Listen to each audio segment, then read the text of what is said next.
Psychotherapy was founded by Sigmund Freud, and the first psychotherapy was psychoanalysis. Psychoanalysis was based on the idea that people had unconscious desires that they were not aware of, that we have repressed wishes that do not come to the surface. And instead of coming to the surface, they express themselves in symptoms or psychological disorders. On the other hand, and I would say on the other extreme, was behavior therapy, which did not believe in any unconscious processing. They said if we cannot observe it, it does not exist. And even if it exists, we don't care. So behavior therapy sought to treat symptoms as they were observed. So I'll give you an example. If somebody is afraid of heights and they cannot climb stairs, or they cannot climb up a tower, or they cannot climb a hill, psychoanalysis would say that they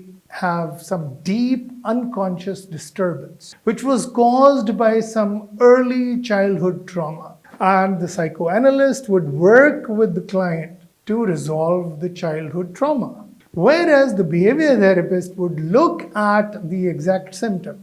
Okay, so you cannot climb to a certain height without being very afraid.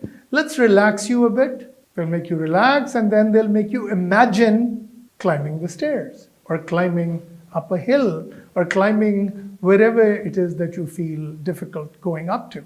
What we found was the behavior therapy was very successful in treating these difficulties in the short term. That while these symptoms were being treated in the short term, the origin of the difficulties remained. And therefore, these difficulties or these phobias returned soon after the treatment was considered complete. So this was a major challenge to behavior therapists. But it was also a challenge to psychoanalysts, because psychoanalysts were also not able to show any results. So after 2 or 3 years of intensive psychotherapy, what you found was that the fear of height remained. Yes, we discovered a lot about our relationship with our mother or with our father, and we were able to talk about our childhoods, but the problem basically remained. And as I said earlier, with behavior therapy, the problem was that yes, the difficulties were resolved temporarily, but they returned after a few months. So a new compromise was reached, a new solution came about, and that was the emergence of cognitive behavior therapy. The first cognitive behavior therapy was proposed by Dr. Albert Ellis in New York. Dr. Albert Ellis put forward his theory of rational emotive therapy. And the rational emotive therapy made one basic assumption, and that was you feel the way you think. Your thinking creates or causes your emotion. And if you are thinking negatively or irrationally, then you're likely to experience negative emotion. And if you're thinking positively and progressively and rationally, you're likely to experience more useful emotions, even if they're negative. Let me give you an example. You're walking down the street and somebody smacks your bottoms with a stick from behind. How would you feel? Chances are you'd feel very, very angry and upset, and might even feel humiliated. You might think, who is this person who's trying to humiliate me? What kind of joke is this? And you will feel very, very negatively. But also, your thinking would also be very, very negative. So you turn around, and lo and behold, you find a blind person with a walking stick moving like this. Now, how do you feel? Chances are you'd feel embarrassed. Why was I feeling so angry? It's just a poor blind man. He didn't know where he was going. He was just moving his stick. And it touched me unintentionally, inadvertently. Now you see, the situation is exactly the same. You were smacked on your bottoms. The stimulus, the environment remains identical. But your thinking has changed. Your evaluation of the situation has changed. Your assessment of the situation has changed. Your belief about the situation has changed. And therefore, your emotion has changed. This model was presented by Albert Ellis, as the ABC model. He called it the ABC model because he said A is the activating event, A is the adversity, A is the stick on your bottoms, C is the consequence, your emotion, your anger, your behavior. And he, Albert Ellis, proposed that we believe, we human beings think that our emotions are caused by the environment. We believe that our emotions are caused by the events. And you'd find people saying that all around you. Why shouldn't we be depressed? Things are really bad. But Ellis says that it's not the things and it's not the environment, but how you think about the environment and how you think about the situation and how you think about the events happening in your life that causes emotions. So let's look at the ABC model again. A is the activating event or the adversity. C is the consequence, which is your emotions or your behavior.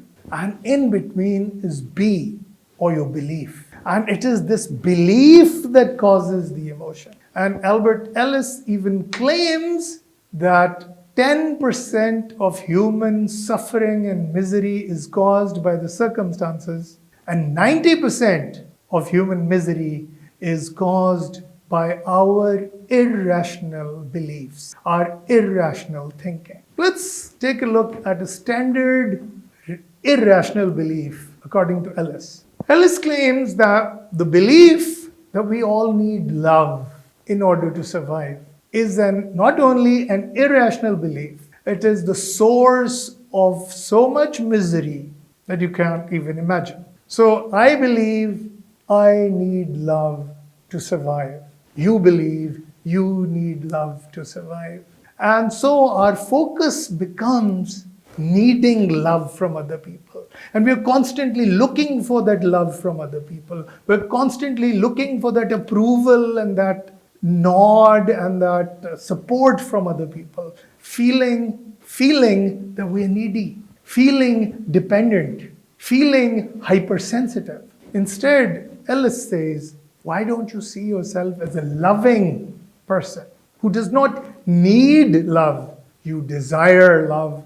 You would prefer love. So Ellis would claim, yes, it is your preference. It is your desire. You cannot deny it. I cannot deny it. I want love, but do I really need love? So for instance, at this moment, as I'm recording this lecture in front of you, do I need everybody's love to survive? I need oxygen, and I've had some sustenance and some food in my body, but I can proceed whether or not I have love. So the same way, our emphasis on needing love can be changed into our desire and our preference for love.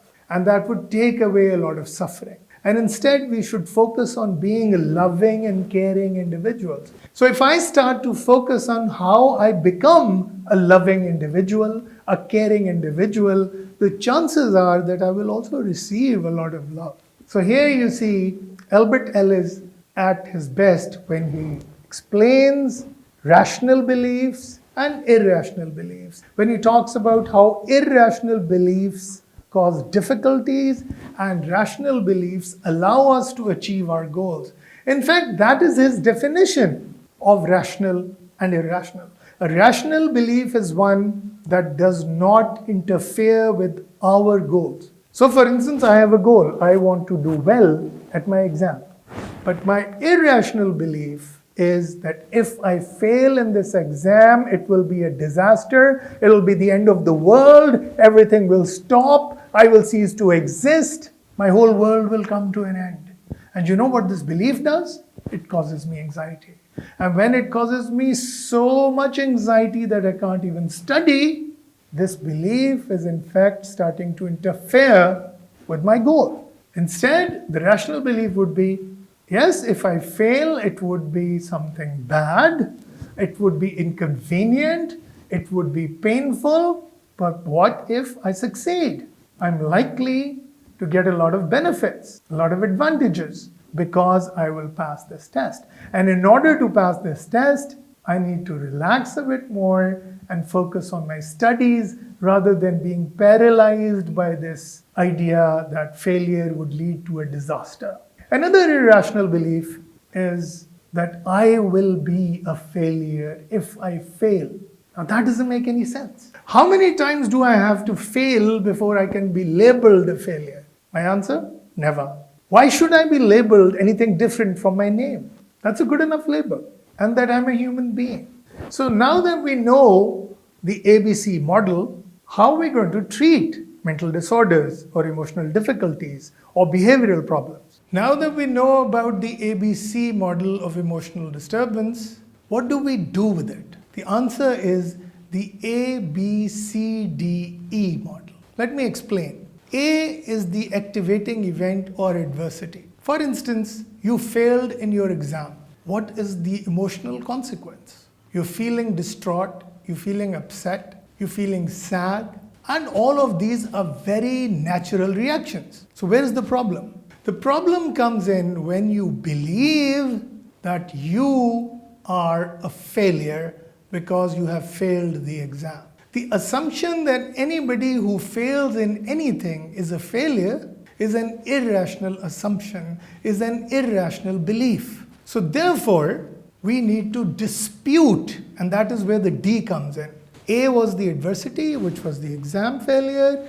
B is the belief that you are a failure because you have failed, you are a loser because you have lost. And C, the emotional consequences, that you get very, very depressed and down and you do not feel like studying anymore.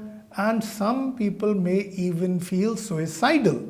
And that is where D comes in, or disputing.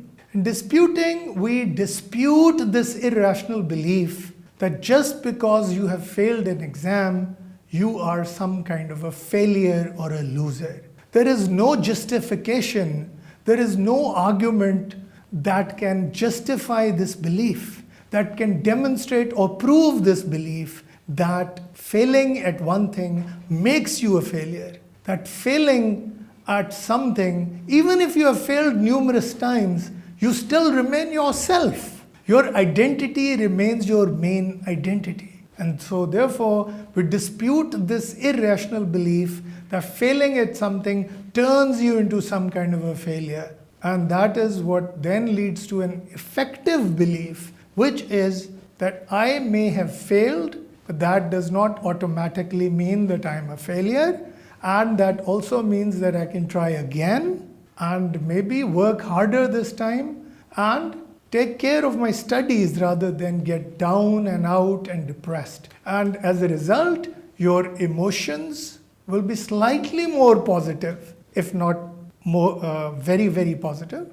Then there'll be at least slightly less negative. And your behavior would be more proactive and productive. I would like to conclude by saying that the ABC and the ABCDE model are right now the gold standard in psychotherapy. The great thing about this therapeutic approach is that it is not, and I repeat, not limited to psychotherapy. It is being used for self-help. And a lot of us are teaching it to our students so that they can help themselves rather than relying or depending on their psychotherapist.